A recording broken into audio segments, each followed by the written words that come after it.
लिखल बा तनी ताकला एतवार लिखल बा कि सोमवार लिखल बा हई मोचा के बहिनी के भतार लिखल बा तनी ताकला। लेकिन ऐसे नावे के बतानी अपना भोजपुरी अंदाज में भैया तनी ताकला देवलिया पका लिखल बा तनी ताकला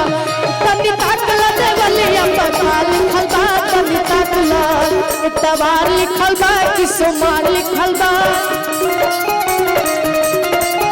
एतवार लिखल बा कि सोमवार लिखल बा हई मोटका के बहिनी के भतार लिखल बा तनी ताकला देवलिया पका लिखल बा तनी ताकला देवलिया पका लिखल बा तनी ताकला।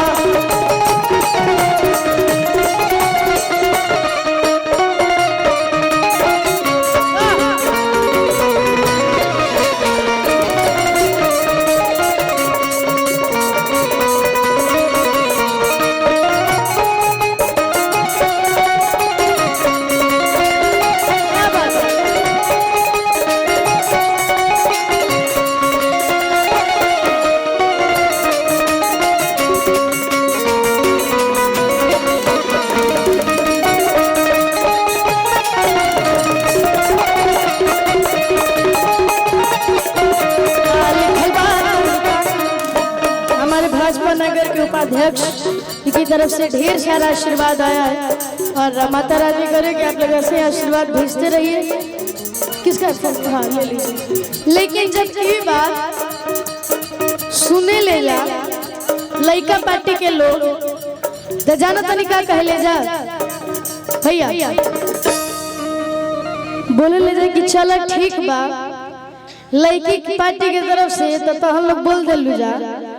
हमनियों के तो लड़का है जैसे चुप तो ना रह तो जाने तानी का कहले जा कि रहरी के तीन पाता तीनों का चना रजी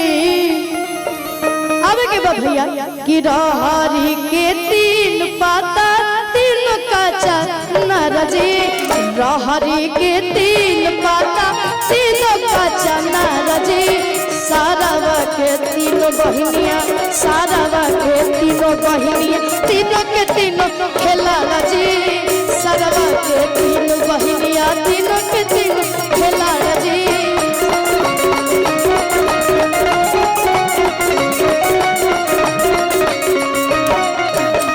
एगो हिया ऐसन वैसन एगो हिया खेला रजी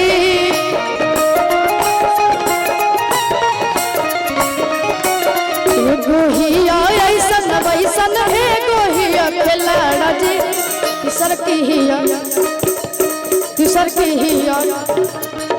देवे पातई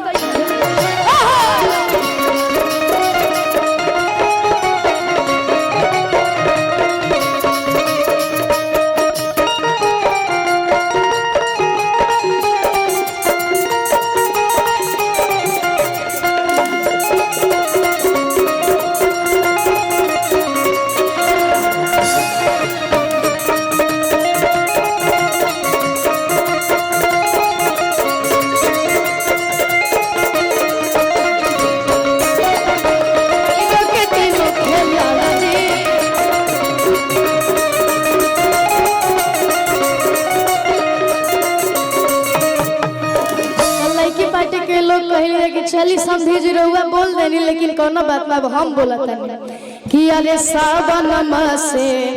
असमधि का है नयनी जी कटहर के रहुआ अधिकारी जी आवे के बाद कि सावन से असमधि का है नयनी जी कटहर के रहुआ अधिकारी कटहर के रहुआ अधिकारी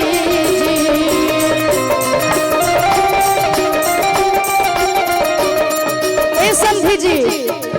कटहर के छील छील मुँह हमें खियाई दीजी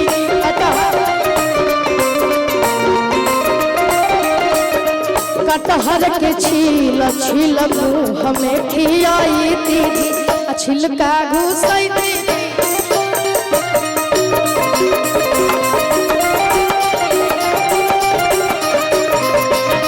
छिलका घुसई दीदी छुआ दीदी हेलो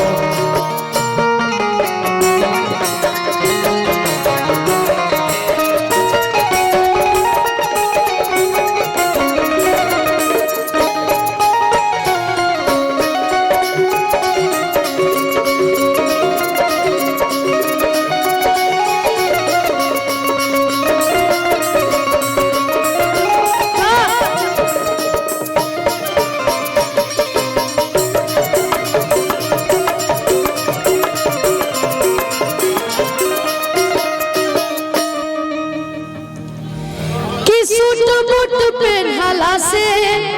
अरे हीरो न कहबाए समधि कि सूट बूट पेन्हला से अरे हीरो न कहबाए समधि अरे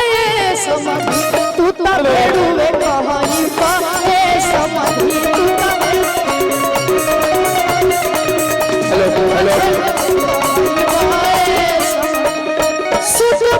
पेन्हला से हीरो न कहई पाए इसका भी थोड़ा कीजिए जैसा हो सूट बूट पेन्हला से हीरो न कहई पाए आज ये बाबू का आए तनोहरी हाँ भैया बोली बोली शरण त्र्यंबके नारायणी नमस्तुते गजाननं कपित जम्बू फलचार